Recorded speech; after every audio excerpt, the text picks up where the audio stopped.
प्यारे बच्चों, आज हम पूर्णांकों को जोड़ना सीखेंगे। यह समझने से पहले हमें पता करना होगा कि पूर्णांक क्या होते हैं। तो सबसे पहले प्राकृत संख्याएं।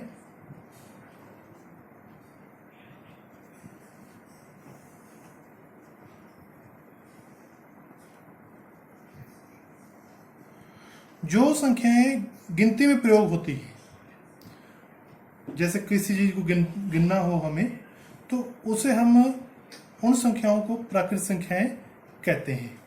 जैसे 1, 2, 3, 4, 5, सोन, ये चलती जाएंगी और असंख्य संख्याएं होती हैं। इन्हें हम प्राकृत संख्याएं कहते हैं। इसी प्रकार इसमें देखो, एक संख्या इसमें नहीं है, वो है 0। तो यदि हम 0 को भी गिन लें तो उसको हम कहते हैं पूर्ण संख्याएं। तो हम कहेंगे पूर्ण संख्याएं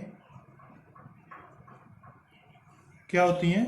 उसमें प्राकृत सारी संख्याएं तो होती हैं, 0 भी आ जाती है। 0, 1, 2, 3, 4, 5, 100। तो ये कहीं पर भी नहीं रुकती, तो ये लगातार चलती रहती हैं। तो इन्हें हम पूर्ण संख्याएं कहते हैं।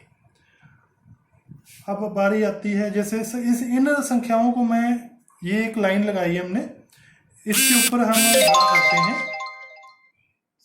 0, 1, 2, 3, 4, 5, 6, 7, 8, 9, 10, 11।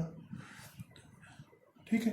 अब 0 से इस तरफ भी कोई संख्या है या नहीं, तो हम कहते हैं कि है। हम यहां से हम -1, -2, -3, -4, -5, -6, -7, ये सारी संख्याएं भी हम यदि जोड़ दें तो इन्हें हम पूर्णांक कहते हैं। तो पूर्णांक क्या होते हैं, जिसमें ये माइनस वाली संख्याएं भी होती हैं, जैसे -7, -6, -5, 4, -3, -2, -1, 0, 1, 2, 3, 100। तो पूर्णांक में प्राकृत संख्याएं भी आ जाएंगी, पूर्ण संख्याएं भी आ जाएंगी, और ये माइनस वाली संख्याएं भी आ जाएंगी। तो इन्हें हम ऋणात्मक संख्याएं कहते हैं। जो माइनस वाली संख्याएं हैं इन्हें हम ऋणात्मक संख्याएं कहते हैं। तो यहां पर इन ऋणात्मक संख्याओं का बहुत महत्व है। जैसे तापमान का बढ़ना, यदि हम तापमान के बढ़ने को प्लस साइन से दर्शाते हैं, तो तापमान के घटने को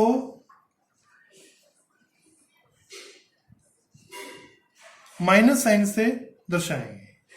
जैसे मान लीजिए 5 डिग्री तापमान बढ़ गया तो उसको हम कहेंगे +5, और 5 डिग्री कम हो गया तो उसको कहेंगे -5। इसी प्रकार और भी कई जगह ये प्रयोग में आती हैं।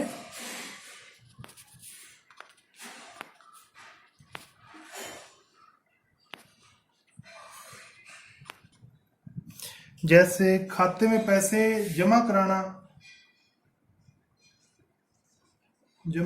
करवाना, उसको प्लस लिखेंगे, और खाते में से पैसे निकालना, उसको हम माइनस लिखेंगे। इसी प्रकार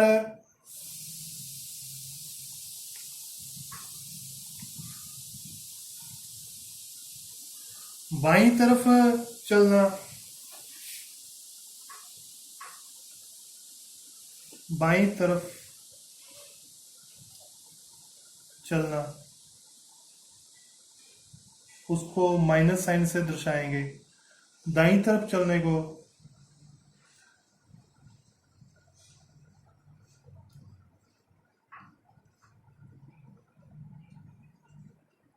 प्लस साइन से दर्शाएंगे। तो इस तरीके से पूर्णांक संख्याएं भिन्न भिन्न स्थानों पर प्रयोग में आती हैं।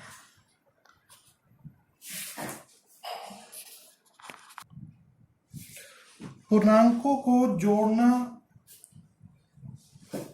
सीखते हैं।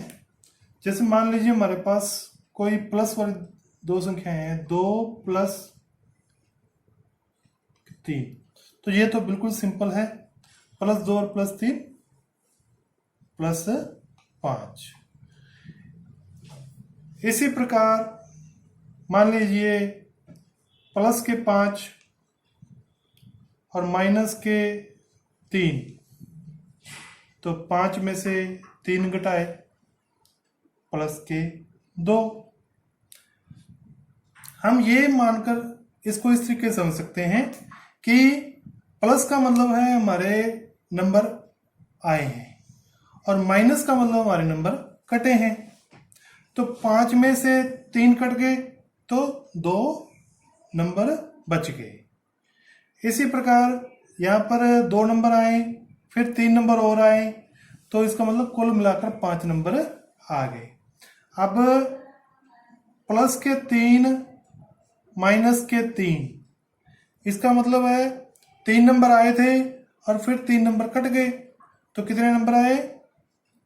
0।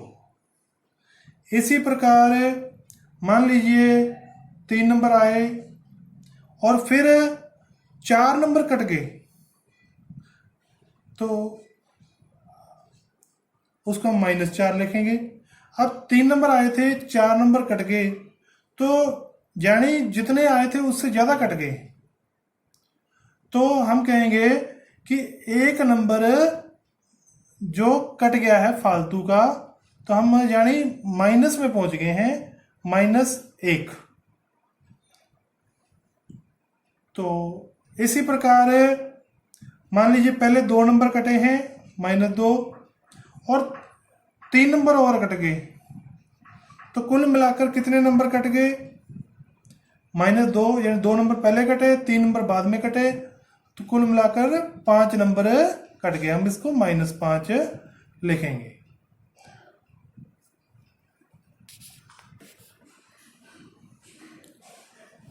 इसको हम एक रूल बना लेते हैं। जैसे 2 नंबर प्लस दोनों प्लस के हैं, तो आंसर आया +5। एक प्लस का है, एक माइनस का है, तो आंसर आया +2। यानी यहां पर हमने पहले केस में क्या किया? जोड़ा, और सेकंड केस में क्या किया? घटाया। यहां पर भी हमने घटाया। यहां पर भी देखो, एक प्लस का है, एक माइनस का, तो क्या किया? हमने घटाया। तो यानी यदि अलग अलग निशान हो, एक संख्या प्लस की हो, एक माइनस की हो, तब हमने घटा देना है। और यदि दोनों संख्याएं एक जैसे निशान की हो, जैसे यहाँ पर ये -2 और -3, तब हमने जोड़ देना है, लेकिन साइन माइनस का ही रहेगा। तो साइन हमेशा